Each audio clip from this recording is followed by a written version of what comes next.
I really want to play that Asian House commercial, babe. I mean, you know. How are you doing in Elizabethan?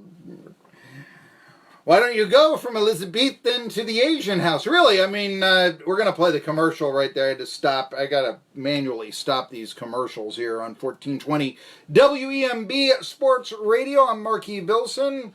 Name of the program, Tri-City Sports Now. You can also hear us on www.jetbroadcasting.live. And, of course, I archive the show on Facebook, spread it around. We're getting a lot of likes. We're getting a lot of hits, really from all over. I'm getting viewership in Australia. I don't know what that means. I do have a friend, Dan Vaughn. I was a baseball broadcaster. We had a pitcher from Australia, Dan Vaughn, on the 2013 Alexandria Aces of the United League, okay? Good lefty. Realized that he would be more effective, although he realized he wasn't going to make the majors. He couldn't throw hard enough.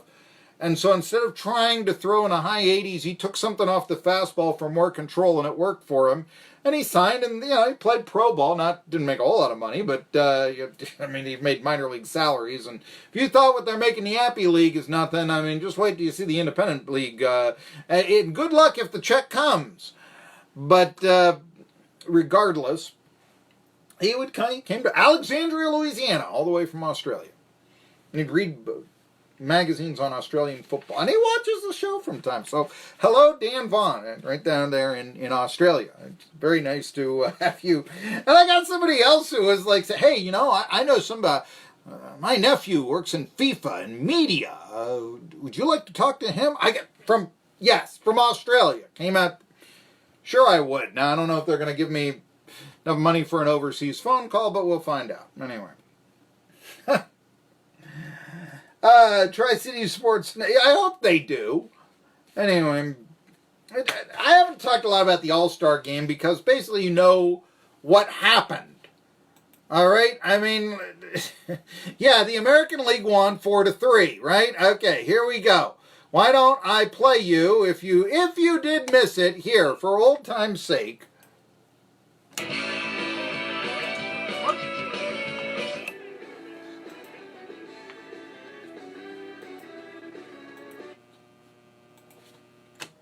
Here's the problem with what I just told you.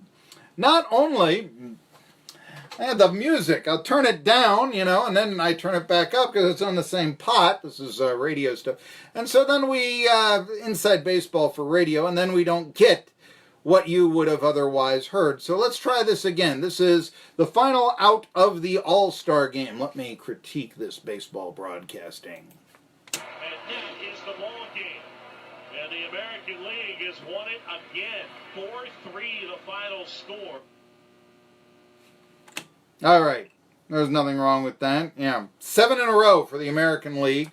The MVP, because he struck out the side in the 5th inning. Now, don't call him Carl Hubble, but it was a nice story because Shane Bieber of the Cleveland Indians was the MVP, and at a time when the game was very competitive. Pete Alonso made it bases loaded single in the 8th, bringing home 2 runs, and then the drama came about before Chapman shut the door in the 9th inning, it was a good game, and guess what? It didn't have to be 13-12. No, 4-3. Good game.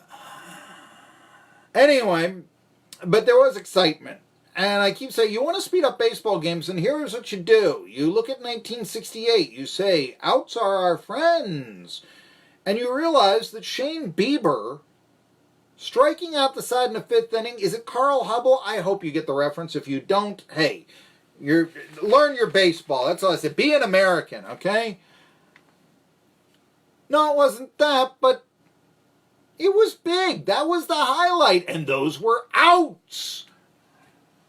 To say that only home runs are the appeal of baseball is to say that only slam dunks are the appeal of basketball, or only, touchdown passes, or the appeal of football. It's absurd. Striking out the side, that's big. That's what Shane Bieber did in the 5th. Don't call him Justin. Just call him the hometown hero who won the All-Star Game MVP. I didn't really know what to think. Kind of lost all feeling in my body, but it's it's an incredible feeling now. Now that it's kind of sinking in, just to be able to do it in front of the home crowd in my first All-Star game is definitely not something I expected, especially being added to the game 5 days ago, 4 or 5 days ago. So, like I said, just to be able to do it in front of the home crowd was extremely special to me, and they definitely helped me tonight. Now, throwing out the first pitch of the game was CC Sabathia, who was a star pitcher for the Indians in the previous decade before being traded away. I actually saw his last victory in Cleveland in an Indians uniform. He beat the Reds 6-0. And I saw that. I also once saw him lose in I think it was 2004. Yeah, I did a story on Terry Francona for the Pittsburgh Post-Gazette. He's from Pittsburgh, or Beaver County, that's suburban. And that was his first year managing the Red Sox. And the pitching matchup, think about this, Pedro Martinez against CC Sabathia. Red Sox won 4-2. I mean, that's a pitching matchup, man. I mean, I remember, all the time I see these great pitching matchups, I remember Dwight Gooden in opening day 86, right after his 153 ERA season. Gooden going up against Rick Russell, who resurrected his career with a lousy Pirates team, really prevented him from being historically bad, won 14-8 with a 2.27 ERA after being called up in late May on a team that lost 104 games. I mean, that's just incredible, just throwing pus and sinkers.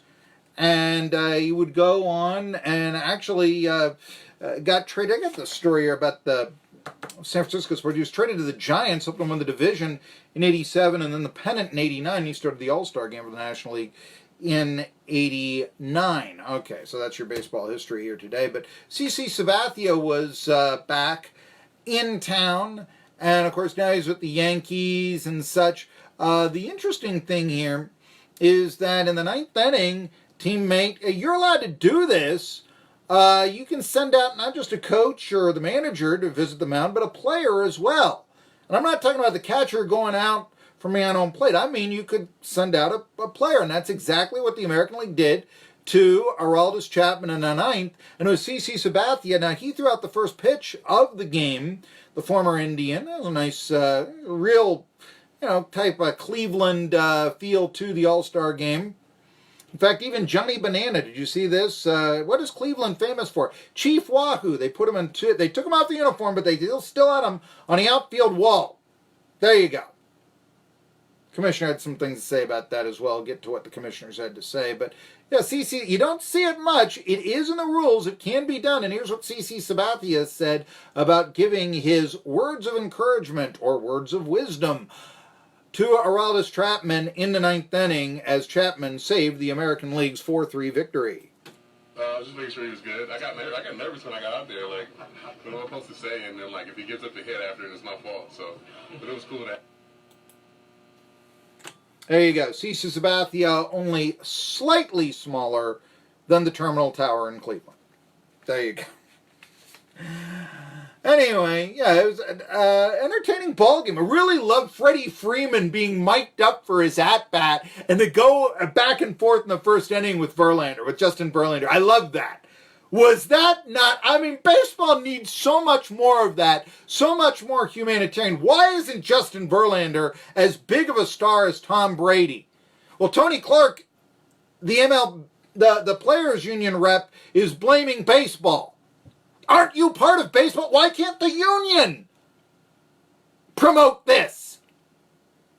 The Major League Baseball Players Union is in absolutely everything wrong with the concept of unions. Now, that being said, I'm not necessarily against unions. I'd like to see some more maybe around here to help the wages increase for the people around here, if that's what it would take. Really. But there are times also where, UAW is very famous for, they say, asking too much. I've talked about that. But the Baseball Players Union as well. And it is a situation where it is more about not for the struggling minor leaguer. Heck, they don't even represent them. And why they don't, I'll never know. They're about, let's get A-Rod his $25 million a year. They're not for the little guy in that baseball players union. And then you just got to wonder, I mean, the baseball players union could very easily, and in fact, Bud Selig has actually been sympathetic, because I've seen the letters that he's written, for, say, former major leaguers. Right now, if you get one at-bat and you're post-1975, you get a pension if you're a Major League Baseball player. Not if you're a minor leaguer, but if you're a major leaguer. I have seen letters that Selig's written to old-time ball players who didn't get us pension about, hey, we're trying to be sympathetic and all this. The union doesn't fight for them. There's some other organizations, but it's not, you know. Union could, if they fought for them, they get so much sympathy. It helps so many. They don't do it. They're about A-Rod making $25 million a year. Not the little guy. Which is not what supposedly unions are supposed to be about. All right. This is not anything that people have not said, a lot, you know, and all that.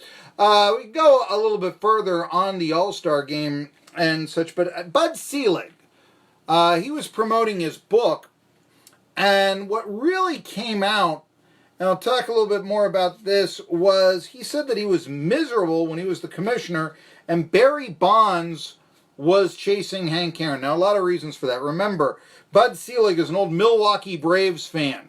That's how he bought into the Brewers, actually. Bought the Pilots. Seattle Pilots moved to Milwaukee in 1970. Okay, you know. And he was known as being a very good owner. Hey, Brewers haven't been back to the World Series since he owned them. He was known as being a very good owner, very likable owner, and that's how he became the baseball commissioner after Fay Vincent was phased out. However, he was also one of these guys that just, hey, we got to change things. And he hasn't really explained why. I remember once in an interview with John Feinstein, he once said, oh, we had to change. We were doing the way that things were done in the Polo Grounds.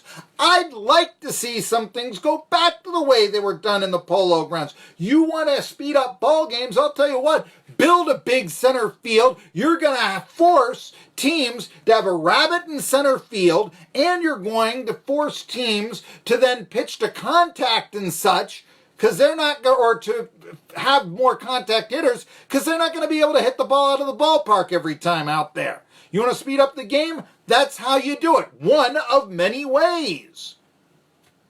And that's how they did it in the Polo Grounds. Why do you want to change that, Bud Selig? I'll discuss it a little bit more, what he had to say about Barry Bonds and all this sort of stuff after this. Home of the Happy Box meal.